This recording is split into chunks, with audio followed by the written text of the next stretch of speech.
حلالہ کے رائج ہونے کی وجہ سے اور یہ فتویٰ دینے کی وجہ سے کہ حلالہ گرچہ حرام ہے لیکن پہلے شوہر کے لیے وہ حلال ہو جاتی ہے، حرام کام کر کے بھی اپنے پہلے شوہر کے لیے حلال ہو سکتی ہے، یہ فتویٰ دینے کی وجہ سے جو تیسرے طلاق کے بعد عدم رجوع کی، کہ آپ تیسرے طلاق کے بعد رجوع کی گنجائش نہیں بچی ہے، وہ جو حکمت تھی شریعت کی وہ حکمت بھی باطل ہو جا رہی ہے کہ تیسرا طلاق دیتے ہوئے آدمی ڈر نہیں رہا، بلکہ حنفیوں کا تو 3 طلاق ہوتی ہے نا ایک مجلس میں،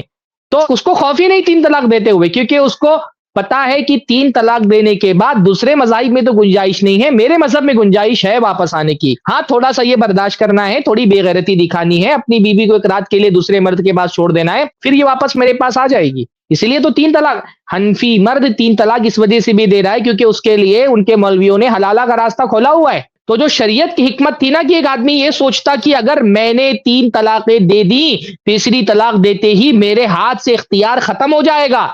جب یہ سوچتا ہے بندہ نا تو وہ 3 طلاقیں دیتے ہوئے ڈرتا ہے، لیکن کیونکہ حنفیوں نے حلالہ کا دروازہ کھول کر کے ایک بیک ڈور کھول دیا اس کے لیے کہ ہاں بھائی لعنت ہوگی لیکن تمہاری بیوی تمہارے لیے حلال ہو جائے گی، کام تو ملعون ہوگا پر تمہاری بیوی تمہارے لیے حلال ہو جائے گی، بلکہ مفتی لوگ آفر بھی دیتے ہیں کہ ملعون کام ہے پر تمہارے لیے لعنت جھیلنے کو بھی تیار ہوں میں، لاؤ میں حلالہ کر دیتا ہوں، میری لعنت ہوگی پر تم کو تو تمہارا رستہ تمہارے لیے کھل جائے گا، تو یہ جو بیک ڈور حلالہ کا کھلا ہوا ہے نا اس کی وجہ سے لوگ 3 طلاق دے دیتے ہیں، اگر اس دروازے کو بند کر دیا جائے لوگ 3 طلاق نہیں دیں گے، تو اس سے پہلے ہم نے کیا کہا کہ 3 طلاق والا فتویٰ ختم کر دو تو بھی حلالہ کی نوبت نہیں آئے گی، حلالہ بند کر دو تو لوگ 3 طلاق دینا چھوڑ دیں گے، تم نے کیونکہ حلالہ کا دروازہ کھول دیا، ایک آپشن اس کے پاس رکھ دیا ہے، اس لیے وہ سوچتا ہے تھوڑی سی بے غیرتی دکھا دوں گا لیکن 3 طلاق دیتا ہوں اس کو اور بے غیرتی کے بعد تو پھر میری بیوی ہو جائے گی وہ۔